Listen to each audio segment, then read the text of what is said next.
Ladies and gentlemen, thank you for standing by and welcome to the Elevance Health fourth quarter earnings conference call. At this time, all participants are in a listen-only mode. Later, we will conduct a question and answer session where participants are encouraged to present a single question. If you wish to ask a question, please press star then 1 on your telephone keypad. You will hear a prompt that you have been queued. You may withdraw your question at any time by pressing star then 2. These instructions will be repeated prior to the question and answer portion of this call. As a reminder, today's conference is being recorded. I would now like to turn the conference over to the company's management. Please go ahead. Good morning and welcome to Elevance Health fourth quarter 2024 earnings call. My name is Nathan Rich, Vice President of Investor Relations. With us this morning on the earnings call are Gail Boudreaux, President and CEO, Mark Kaye, our CFO, Peter Haytaian, President of Carelon, Morgan Kendrick, President of our Commercial Health Benefits business, and Felicia Norwood, President of our Government Health Benefits business. Gail will begin the call with a review of the progress we've made against our strategic initiatives and a discussion of the quarter and our 2025 outlook. Mark will then discuss our financial results and guidance in greater detail. After our prepared remarks, the team will be available for Q&A. During the call, we will reference certain non-GAAP measures. Reconciliations of these non-GAAP measures to the most directly comparable GAAP measures are available on our website, elevancehealth.com. We will also be making some forward-looking statements on this call. Listeners are cautioned that these statements are subject to certain risks and uncertainties, many of which are difficult to predict and generally beyond the control of Elevance Health. These risks and uncertainties can cause actual results to differ materially from our expectations. We advise listeners to carefully review the risk factors discussed in today's press release and in our quarterly filings with the SEC. I will now turn the call over to Gail. Thank you, Nate, and good morning, everyone. Before we begin, I'd like to extend our deepest sympathies to the millions of people affected by the Southern California wildfires. With over 9 million members and over 6,000 Elevance Health associates in the state of California, we are especially grateful to the first responders who are working tirelessly to support the ongoing recovery efforts.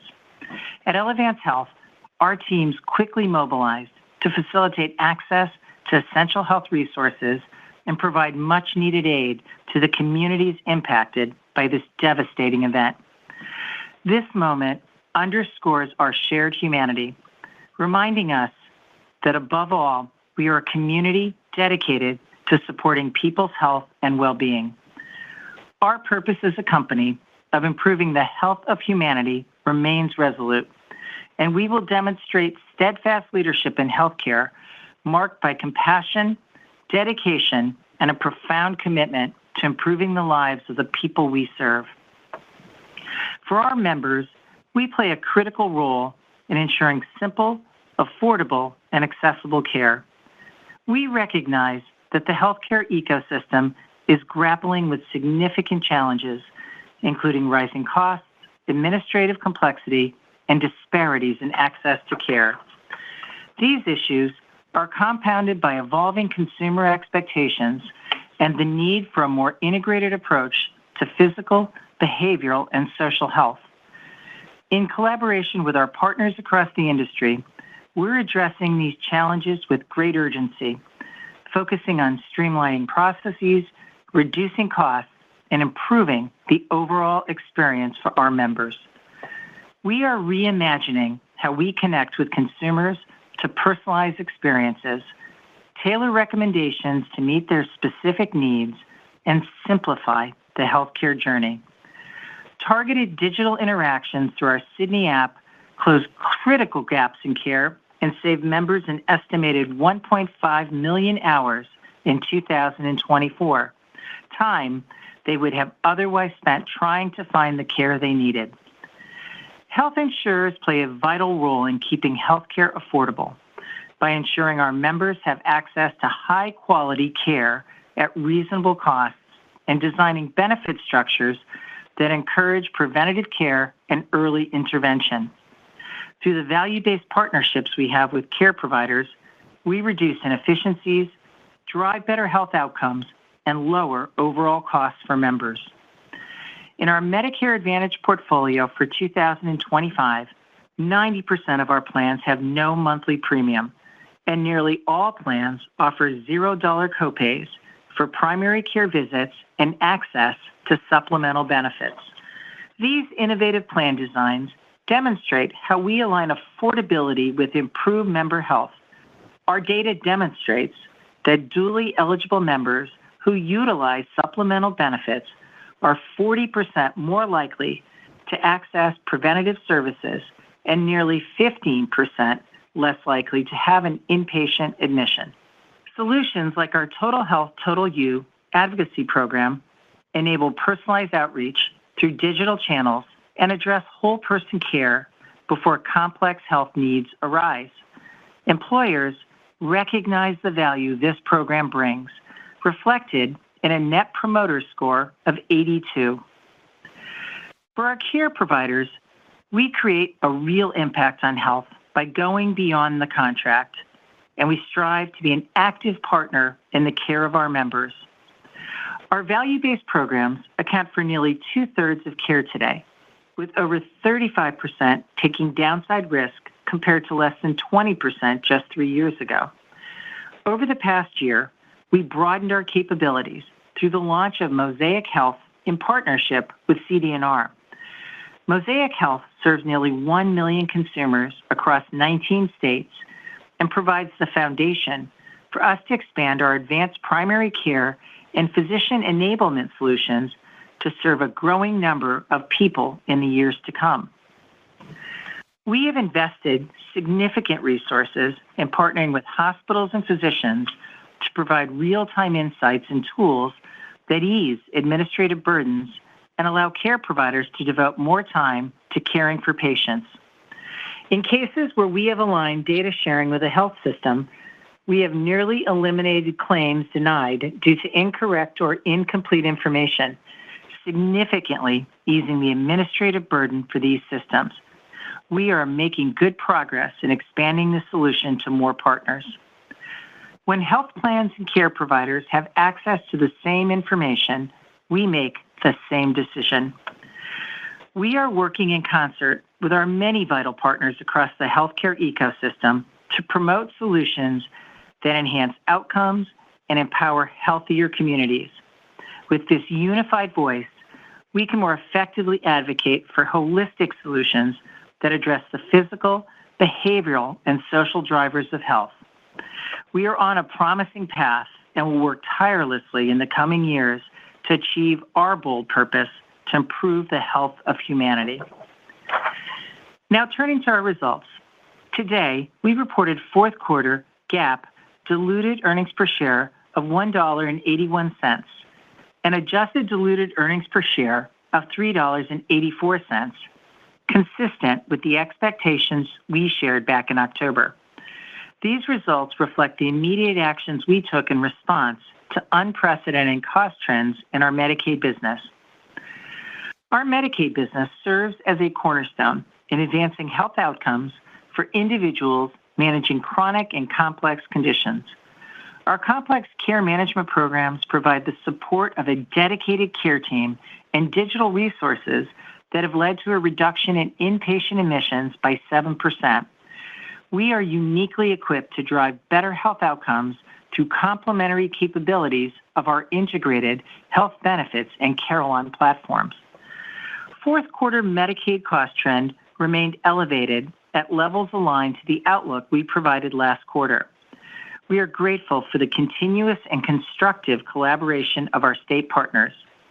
While rates today remain insufficient to cover the elevated level of cost trend we are experiencing, we remain confident that rates will ultimately reflect the underlying acuity of our Medicaid membership over time. In Medicare, benefit reductions and market exits in 2024 create a strong foundation for profitable growth.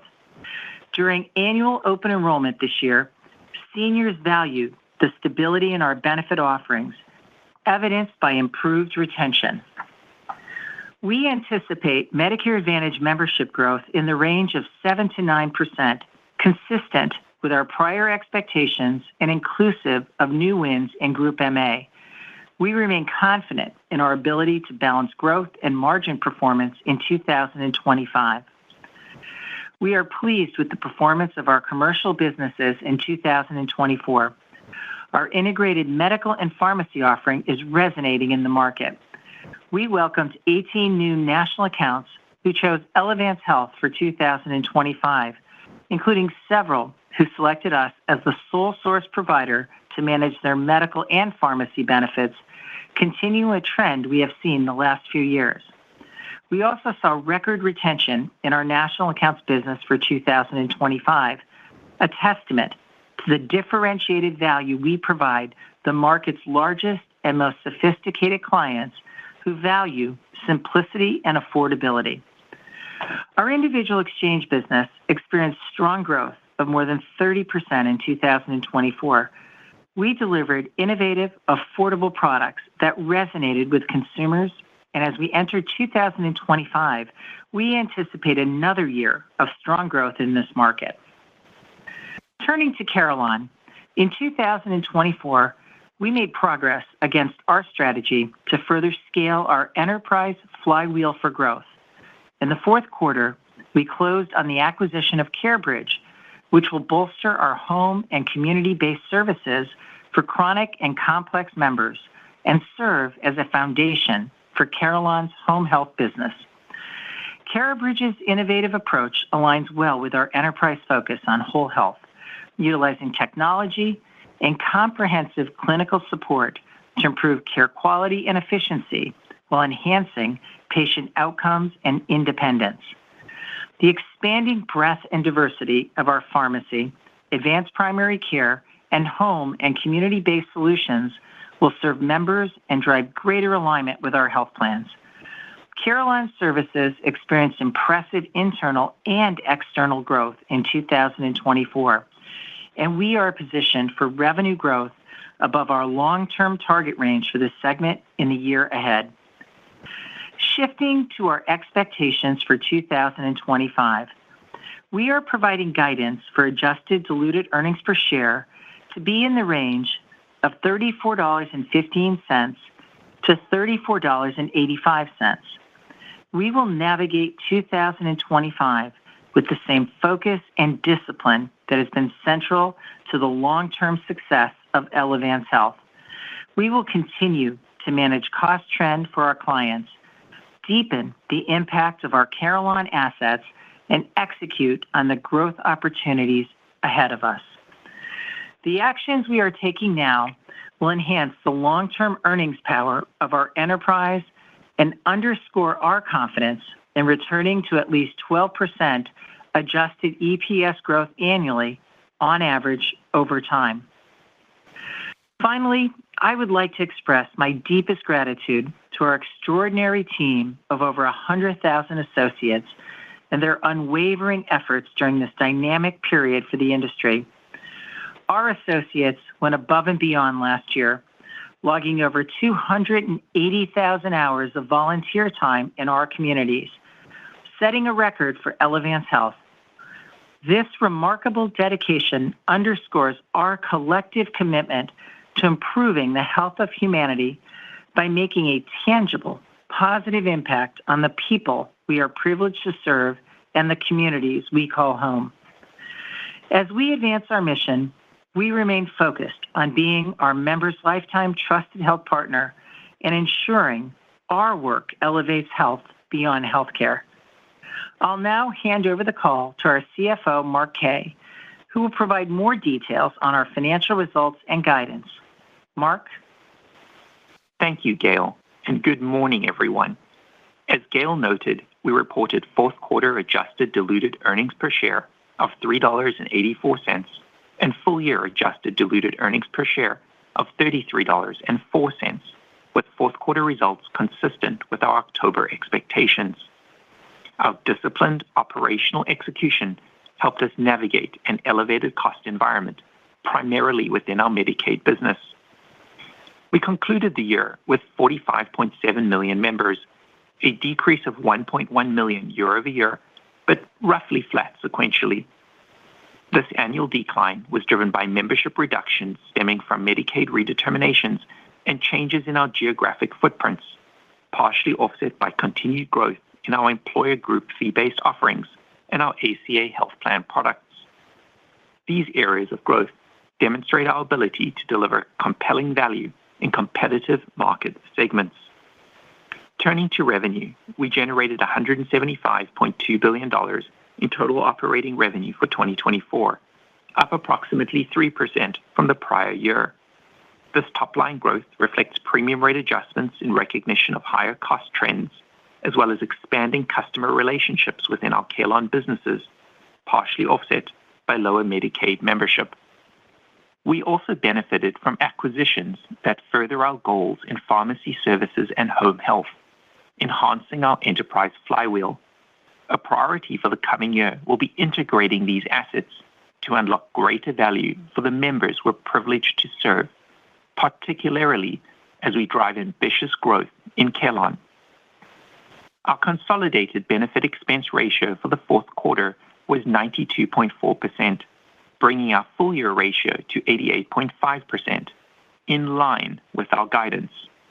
As noted previously, we continue to see elevated cost trends within the Medicaid population, which remains stable at the levels we experienced exiting the third quarter.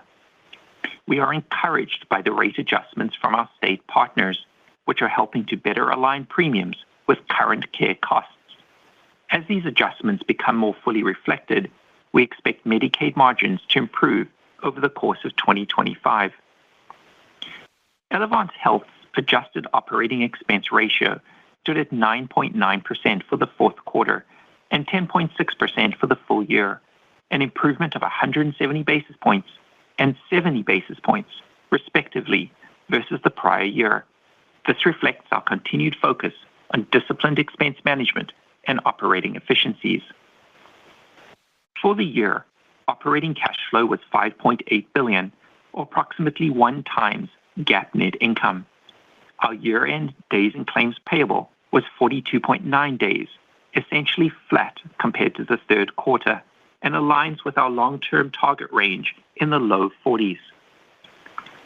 In the fourth quarter, we opportunistically repurchased 4.5 million shares for a total of $1.8 billion, bringing full-year repurchases to $2.9 billion and exceeding our initial forecast.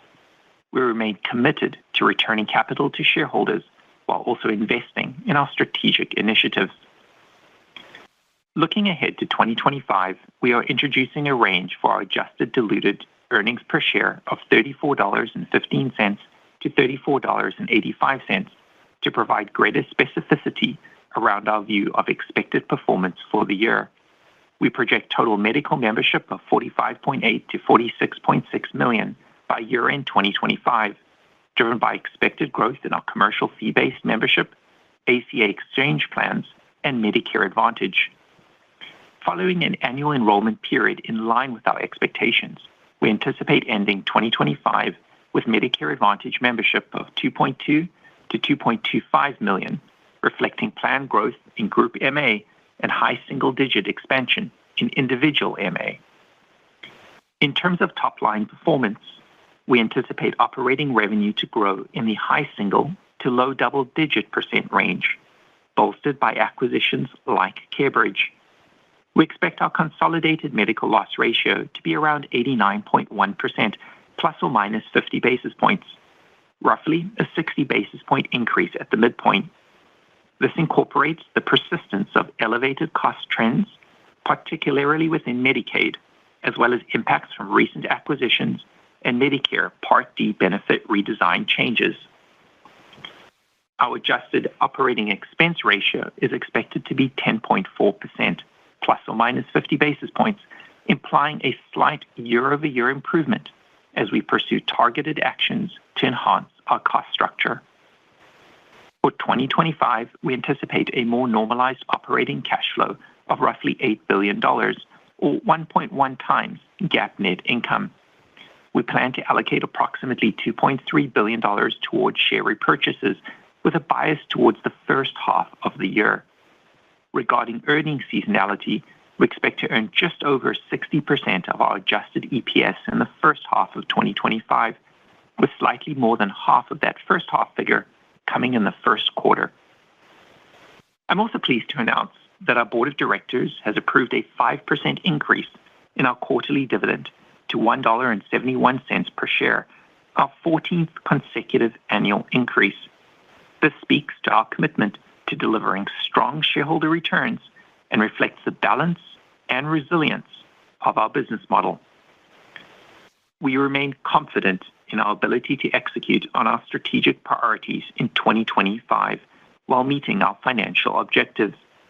With continued investments in our diversified business model and the expansion of Carelon's capabilities, we are building a strong foundation to deliver even greater value to our members, providers, and shareholders, and position Elevance Health for long-term sustainable growth. Thank you for your time today. I will now turn the call back to the operator for your questions. Ladies and gentlemen, if you wish to ask a question, please press star then 1 on your telephone keypad. You will hear a prompt that you have been queued. You may withdraw your question at any time by pressing star then 2. If you're using a speakerphone, please pick up the handset before pressing the numbers. Once again, we ask that each participant limit themselves to a single question to allow ample time to respond to each participant that may wish to participate in this portion of the call. For our first question, we'll go to the line of AJ Rice from UBS. Please go ahead. Hi, everybody. Thanks for the comments. Maybe, I know it's not your biggest business, but there certainly has been a lot of discussion in the financial community about your Medicare Advantage business. Enrollment looks like you're targeting sort of, mid 7 to 8% or so for the year. Is that fully reflective of what you've got the full view of open enrollment at this point? So you think from here it's just age-ins largely? And what are you seeing as you drill down in that demographic of the types of members you've attracted in the open enrollment? And then just also, I think the comment on the third quarter was that the Medicare Advantage margin in 25 might step up modestly, but still be below your long-term targets for Medicare Advantage. Is that still your thinking? Well, thank you, AJ. Just a few comments. First, we feel very good about and confident in the enrollment guidance that we gave for Medicare Advantage. It did come in line with the expectations that we set, and we had very strong member retention, which we think is a huge positive for us. So overall, I'll ask Felicia to maybe give you a little bit more detail about it, but really good in terms of the positioning of product and geography and overall, and we do think that's where we'll end the year. So Felicia, maybe a little bit more guidance on that. Good morning, AJ, and thank you for the question. As Gail said, we are very pleased with the outcome of our annual enrollment period. Performance was really aligned with our expectations, driven predominantly by strong member retention and really stability in our offerings amid significant disruptions in the market this year. The enrollment trends that we saw in our core markets really reflect the value that seniors place on our balanced approach, and we were very focused on our local strategy to ensure that we were effectively capturing growth opportunities where they were most favorable for us. We are very pleased with the product and the geographic composition of our growth. We saw very strong HMO growth by design and less PPO growth in the markets that we were looking for that growth. So with AEP results in hand right now, we are confident around our 2025 Medicare Advantage guidance of 7 to 9%, which from a member growth perspective is right in line with our expectations that we provided last year. We're obviously going to continue to be very vigilant around how we manage growth throughout the rest of the year. As you said, there will be predominantly age-ins and some individuals that come in as a result of dual eligibility. But we are confident in the actions and strategies that we have to maintain growth within the guide that we provided. Thank you. And then, AJ, on your margin question, we are positioned well to achieve margin stability in 2025 through many of the factors that Felicia mentioned, including disciplined cost management and strong retention. Thank you, Mark. AJ and Lance, next question, please. Next, we'll go to the line of Lance Wilkes from Bernstein. Please go ahead. Great. Thanks so much. Could you talk a little bit about what you were seeing in terms of utilization? In particular, perhaps you could talk to what you're seeing in trends by product like MA and commercial, and how you're thinking about that in terms of your assumptions for 25. And if you can give any commentary on categories of medical cost trend as far as like inpatient, outpatient, et cetera, that'd be great. Thanks a lot. Lance, thanks very much for the question this morning. Cost trend in the fourth quarter developed largely as we anticipated, with stability, I would say, across our lines of business. Specifically in Medicaid, trends remained elevated. They were stable, particularly as we've called out in prior quarters in behavioral health and inpatient services. And we think it's primarily because the ongoing impact of the membership mix changes following redeterminations is really stabilized at this point. In Medicare, cost trends similarly in the fourth quarter were elevated. They were manageable. We saw notable drivers here, including some of the post-acute care services. Again, very consistent with prior expectations and the way that we've priced our bids for 2025. On the commercial side, I would say performance remains strong, in line with the disciplined pricing approach that we've adopted to date. And so as we think about 2025, we do expect these elevated trends really to persist in the first half of the year, particularly in Medicaid. On the Medicare side, they're similarly expected to remain stable at the current levels. And so I would say our outlook for 25 really incorporates these dynamics. We're taking a prudent approach to guidance to ensure, again, we deliver a sustainable long-term value. Thank you, Mark. And thanks for the question, Lance. And again, I'll just reiterate, I think what you're seeing from us, a very prudent approach in terms of very consistent what we've shared on where utilization is. Next question, please. Next, we'll go to the line of Stephen Baxter from Wells Fargo. Please go ahead. Hi, thanks. Just to follow up on that, you mentioned that Medicaid is an influencer of the higher year-over-year MLR that you're expecting in 2025. I think your previous expectations you discussed last quarter, were for something more stable than that. And it sounds like potentially, the conversation around 1/1 rates has been, pretty constructive. But love to just get a better sense of what explicitly you're embedding for Medicaid full year MLR change in this guidance. Thank you. Stephen, thanks very much for the question. Maybe let me start with the fourth quarter Medicaid trend in a little bit more detail. So in the fourth quarter, Medicaid cost trends developed in line with the expectations we communicated during October. So specifically, trends generally remained consistent with the elevated levels we observed in September. And again, that reflects just the stabilization of our membership base, given, again, redeterminations materially completed. As we look forward to 2025, we expect these higher than typical Medicaid cost trends, particularly, as I mentioned a moment ago, in behavioral health and inpatient care, really to persist into the first half of 2025. And why does that matter? Well, it matters because current rates have not yet fully caught up to these cost trends. And so we're maintaining a prudent stance on how quickly the Medicaid margins are going to rebound in 2025. And this simply reflects, both the elevated level of cost trend we expect to continue in the first half, but also the incremental rate adjustments that we're working on with our state partners. And so you could think about Medicaid as really being a tale of two halves: stabilization in the early part of the year, followed by improvement in the second half of the year as rate adjustments begin to more fully reflect the heightened cost pressures. Thank you. Next question, please. Next, we'll go to the line of Lisa Gill from J.P. Morgan. Please go ahead. Good morning. Just really want to understand two things. First would be the comments around the Part D redesign. Mark, can you talk about the specific impact MLR? And then secondly, just understanding the performance in CarelonRx going into 2025. You talk about mid-teens growth. Can you talk about how much of that is organic, the investments that you're making when we think about the margin improvement that you're talking about for 2025? Thanks.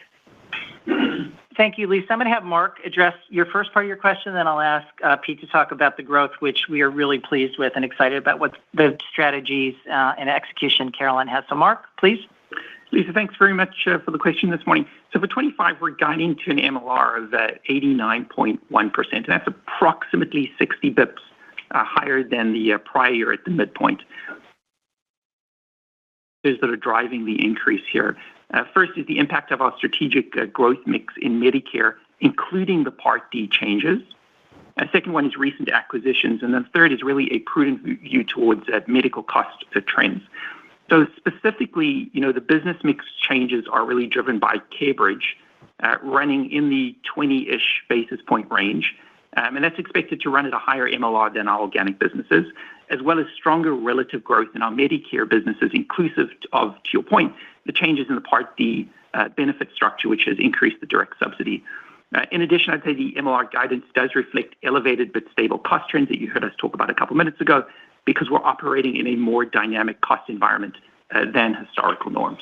Pete, maybe share your thoughts on Carelon. Yeah, I appreciate it. And thanks for the question. I'll talk broadly about Carelon. We're really excited about what's going on in Carelon and the growth opportunities. We came off a very, very strong 24, as I think you saw in terms of our growth. We had another strong quarter of growth and very balanced with respect to internal versus external growth. We continue to expand a lot of our risk arrangements internally across oncology, across behavioral health, post-acute solutions. And then externally, last year, we had one of our best years ever in terms of external growth, doing about 4X in terms of revenue growth versus 23.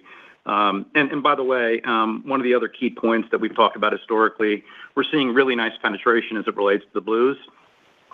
That momentum will continue into 2025. You'll see very significant growth in our services part of the business with over 50% growth. As Mark mentioned, we're excited about the addition of CareBridge. That certainly adds to it. But then importantly, even outside of CareBridge, our organic growth, both internal and external on the services side, is well above 20%. So very pleased with that. I think you also referenced RX, Lisa, and I feel very good about our story in RX and how our growth story is resonating in the marketplace. Momentum really does continue to build. We're working very closely with Morgan and the commercial team. And one of the things that I'll say that's really resonating in the marketplace, and it's actually enabled us to win some large accounts, upmarket and national account, is this real focus on high-touch customer service and advocacy. We are really doubling down on the patient experience and making sure that they have a strong experience across, both medical and pharmacy. It's what we talk about in terms of whole health, and we're really pleased about how that's playing out. And then importantly, we continue to do well in our sweet spot, mid-market and down market. So I think overall, a very strong story in terms of Carelon growth. Yes, thanks, Pete, and thanks for the question, Lisa. And I'll just punctuate maybe a couple things. We're really excited about the momentum, both internally and externally in Carelon.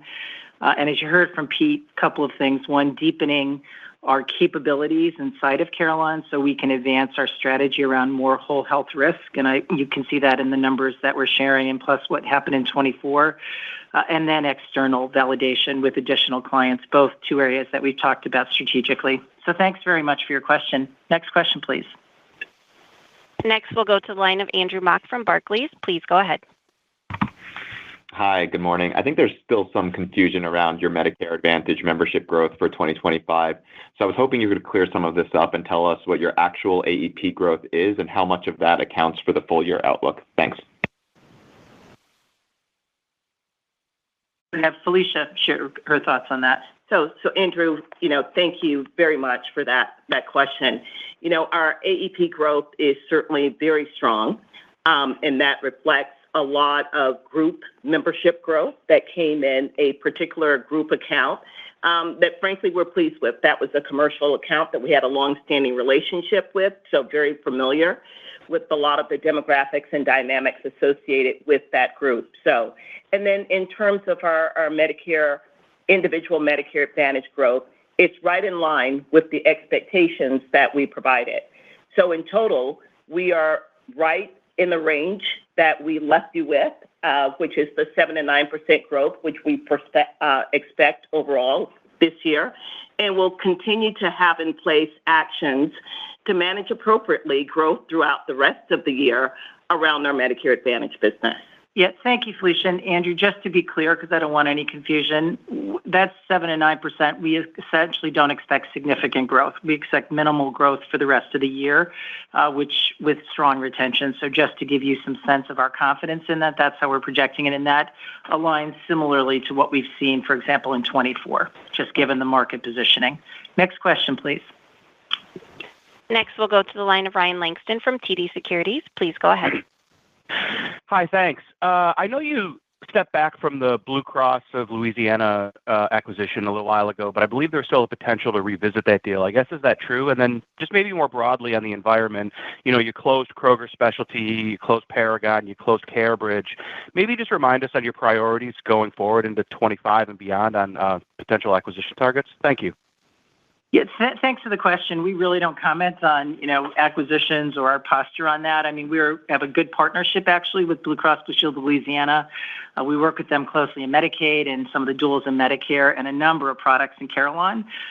So with many of our Blue partners, which you've heard us talk about, we continue to provide services because we have some really unique capabilities.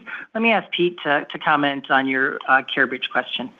Yeah, no, thanks a lot. I think, your question in terms of what we're interested in, I always like to talk about, strategy in terms of framing where our interests reside. And again, we've talked about that the strategy overall of Carelon is to deliver whole health. We're really focused on affordability and empathy, and we face off with our health plan partners and really identify areas of complexity in healthcare and try to solve those with differentiated solutions and doing so at risk. And you've seen that really play through in our transactions, be it on the pharmacy side or on the services side, and we'll continue, down that path. So there are many areas of interest when you think about where specialty trend is, how that impacts the different lines of business. We continue to sort of evaluate that. We'll be opportunistic, on the pharmacy side. We think there are additional ways to enhance the whole health experience. And then importantly, we think with, what you're seeing in healthcare today, the fragmentation of data, and the patient experience and enabling a much better whole health experience, as Gail said before, we see a tremendous opportunity, around technology and data enhancing the overall experience. So those are areas that we're very interested in as we move forward. Next question, please. Next, we'll go to the line of Justin Lake from Wolfe Research. Please go ahead. Thanks. Good morning. Question on the healthcare benefits business. First, hoping you can talk to your expected seasonality for 2025, including how Q1 should look versus the full year. And then on the health benefits 2025 op margin guidance, looks like it's down year over year. You've talked to Medicaid being flat, Medicare being flat. Is that coming in commercial? And maybe you can talk about what's driving that and the magnitude of it on the commercial side. Thanks. Justin, thanks very much for your question. Let me go ahead and start with the seasonality, and then I'll talk a little bit about operating margins at the health benefits level after that. For seasonality, as you heard during our prepared remarks this morning, we do expect adjusted EPS to be weighted more towards the first half of the year, with slightly more than 60% of full-year earnings occurring in that period. And then within the first half, we anticipate a little bit more than half of those earnings to then show up in the first quarter. And that reflects two things. One is, typical seasonal dynamics, and then two is sort of our evolving business mix.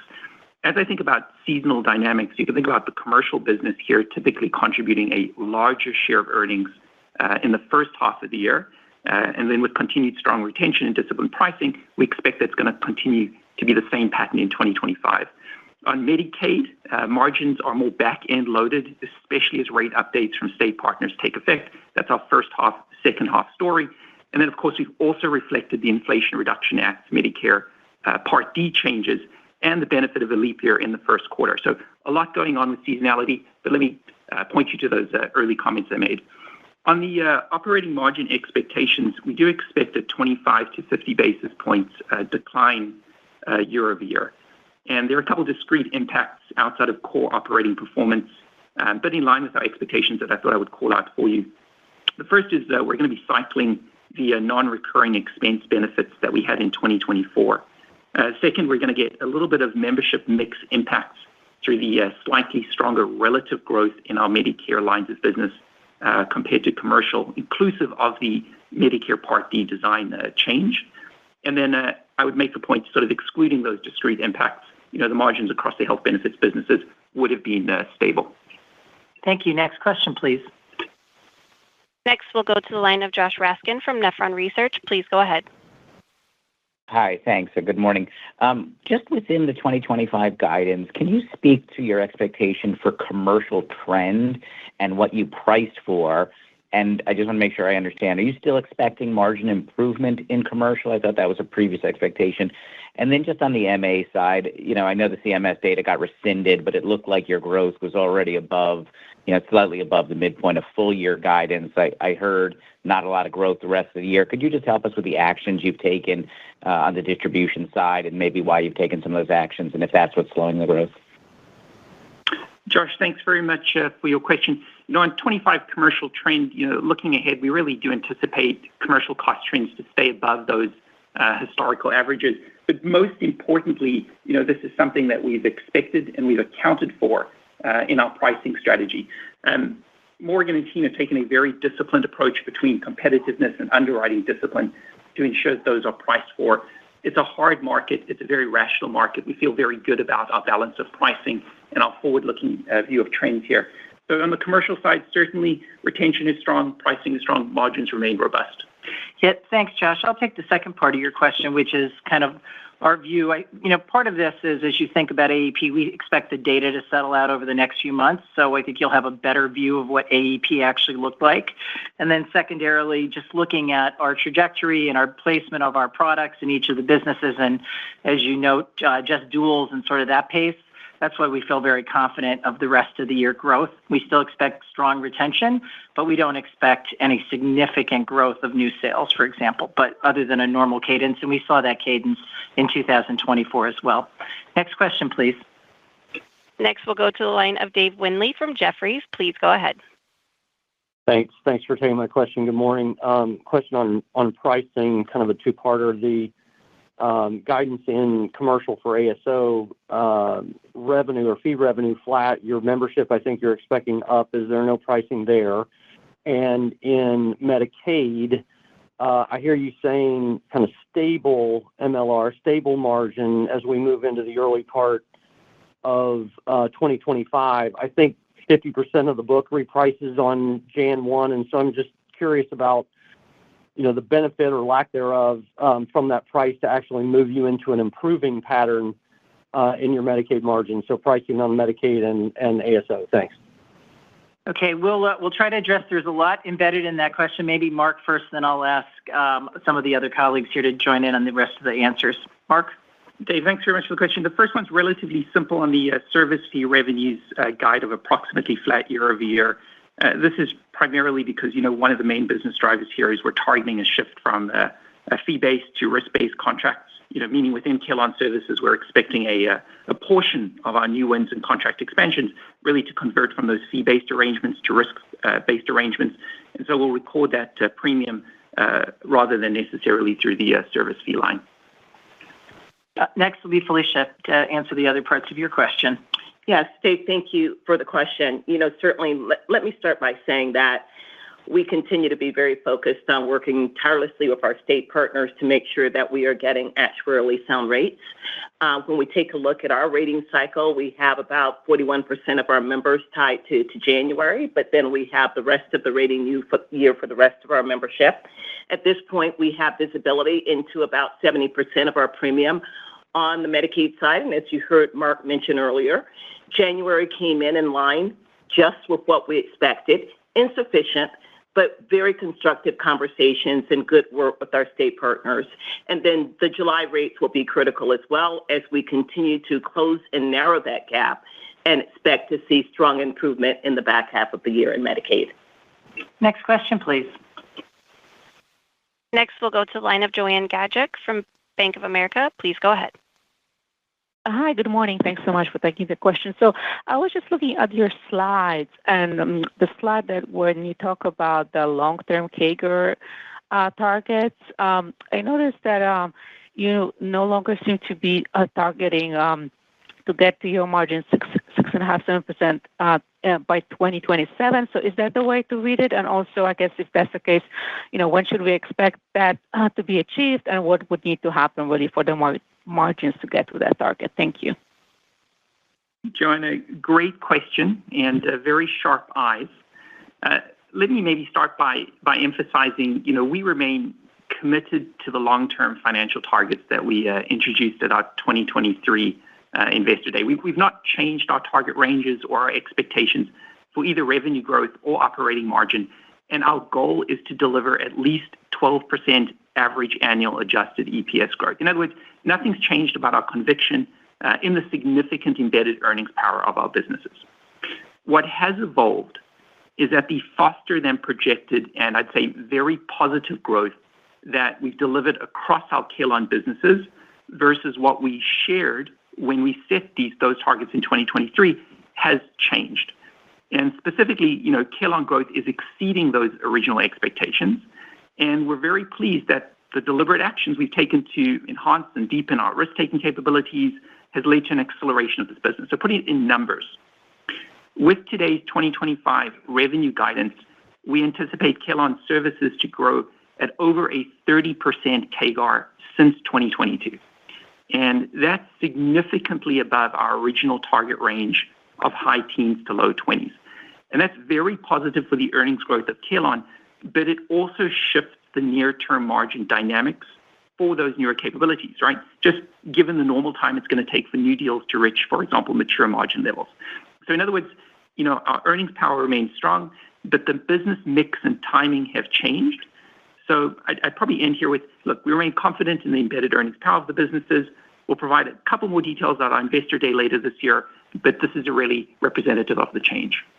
Thank you. Next question, please.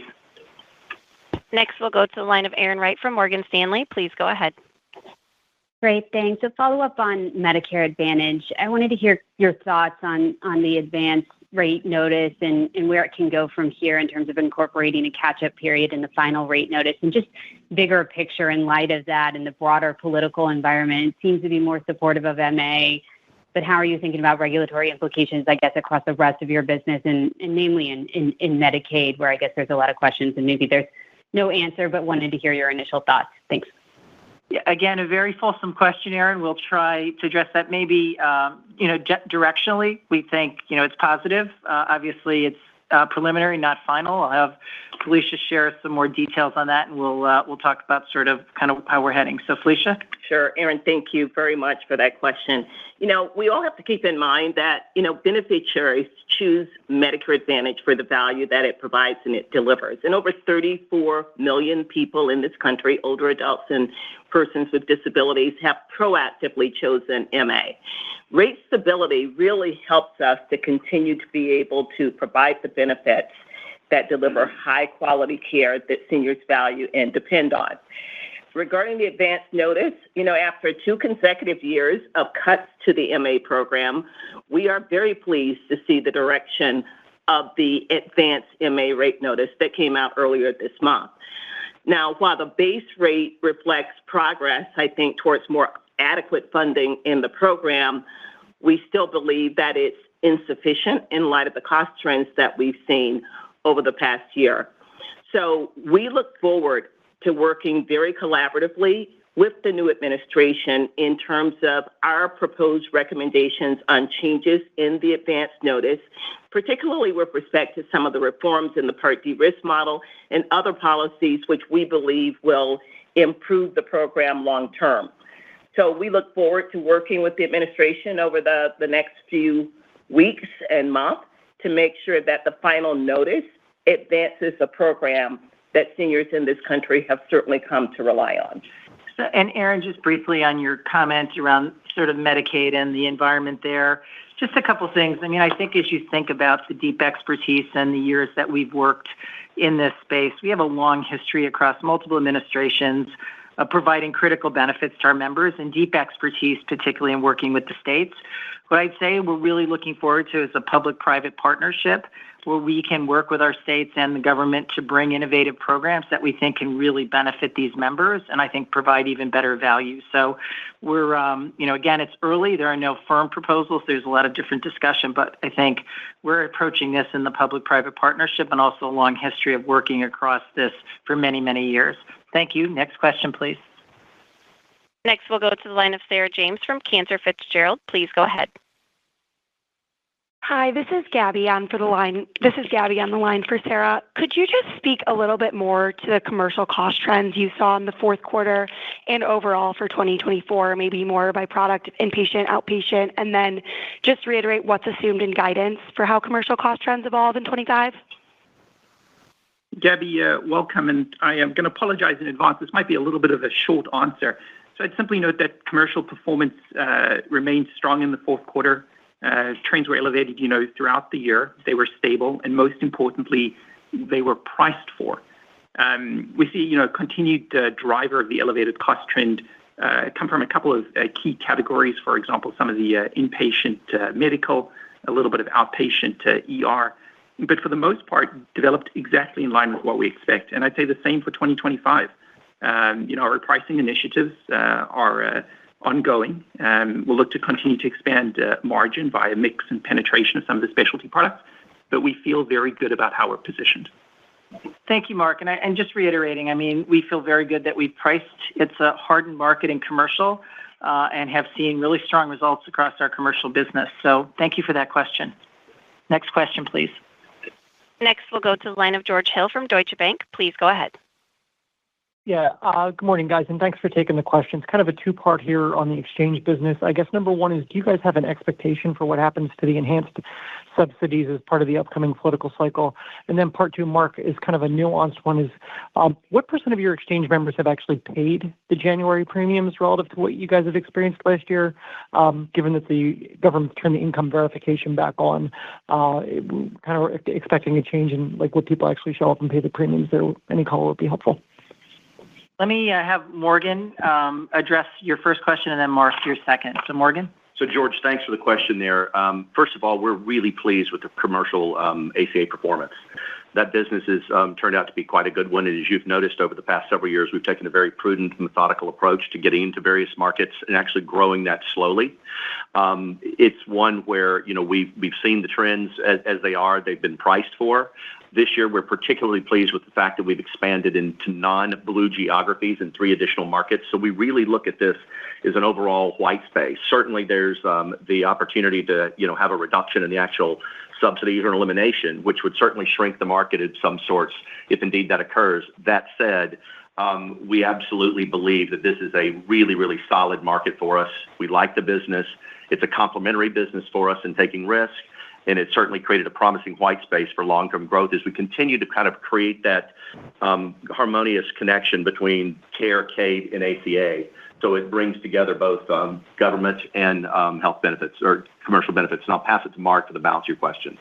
George, thanks. At this time, there's really no change in our effectuation rates. We're being a little bit conservative in the assumptions. I'd say the effectuation is being very consistent with what we've observed in the prior years. And our guidance for membership growth that we released this morning incorporates those assumptions. Yeah, and one thing about just in terms of where the federal government go, obviously there's still a lot of discussions. There's no final policy. And I think one of the things to consider that, there's a lot of flexibility that Congress has when considering an extension of a subsidy. So it doesn't have to be an all or nothing decision. Adjustments can include, full extension or partial. So just as we go through this process, we're obviously sharing, the value that these subsidies have for our members and the impact it has to them. Next question, please. Next, we'll go to the line of Scott Fidel from Stephens. Please go ahead. Hi, thanks. Good morning. Want to just get a clarification and then a question. Just on the clarification would be, appreciate Mark's comments on the operating margin dynamics for Carelon by 27.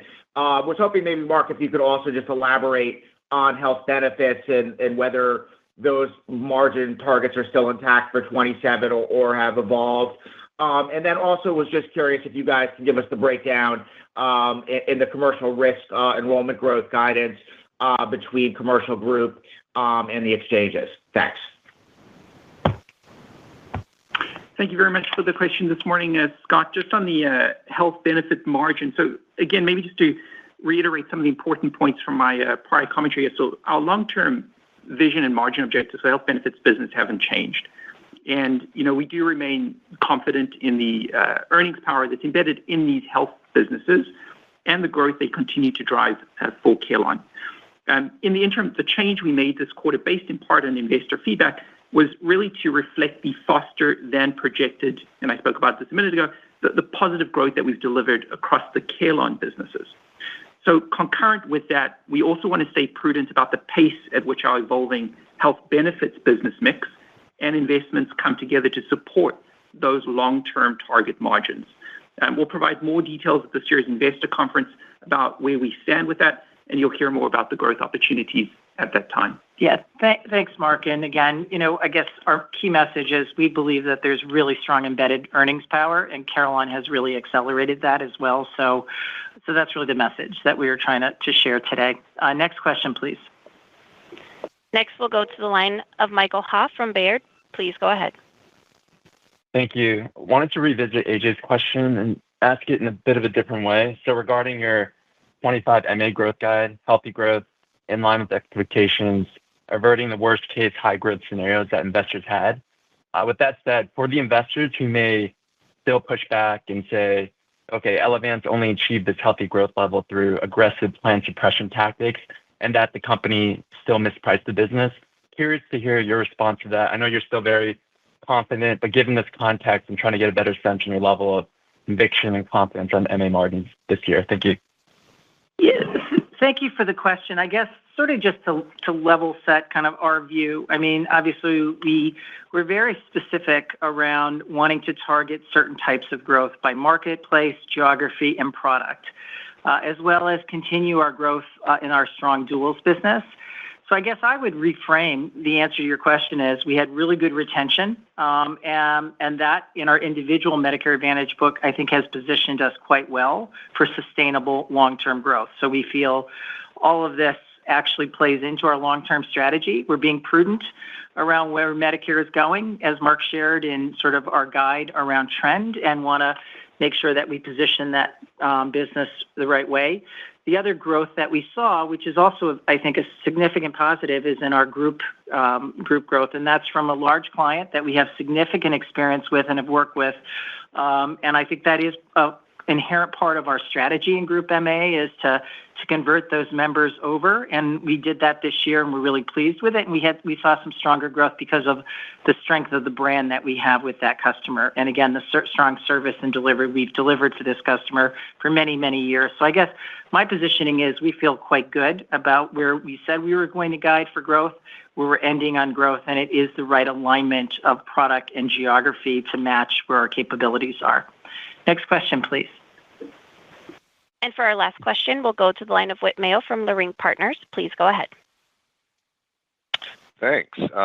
I just wanted to get a quick update on the performance of your Puerto Rico MA business. How did that perform last year versus your targets, and what are you thinking about growth and margins this year, and whether or not that's driving any contribution to the views on stabilization and overall MA margins? Thanks. I'll let Felicia address that. Thank you. So good morning, Whit, and thank you so much for the question. As you know, as we headed into AEP of 2024, we made some strategic decisions with respect to our Puerto Rico business, making significant reductions in our supplemental benefits to make sure that over time we were balancing margin and membership. And I will say that the success of that was very solid. We demonstrated our ability to be able to get to a place we needed to on stabilizing that environment. It worked very well in 24, and we continued that same strategy as we headed into 2025. So we felt very well about how we are strategically positioned in Puerto Rico and look forward to continuing to make sure that we deliver value to the residents of Puerto Rico in the MA program. So thank you very much for that question. Thank you, Whit, and that'll be our last question. I want to thank everyone for joining us on the line today and for your continued interest and support in Elevance Health.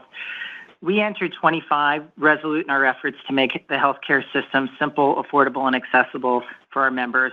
And we're confident that our actions will ensure meaningful impact in 2025 and position the business to return to our long-term growth algorithms over time. Thank you so much again for your interest in Elevance Health, and have a great rest of your week. Ladies and gentlemen, a recording of this conference will be available for replay after 11 a.m. today through February 23rd, 2025. You may access the replay system at any time by dialing 866-405-7292, and international participants can dial 203-369-0604. This concludes our conference for today. Thank you for your participation and for using Verizon Conferencing. You may now disconnect.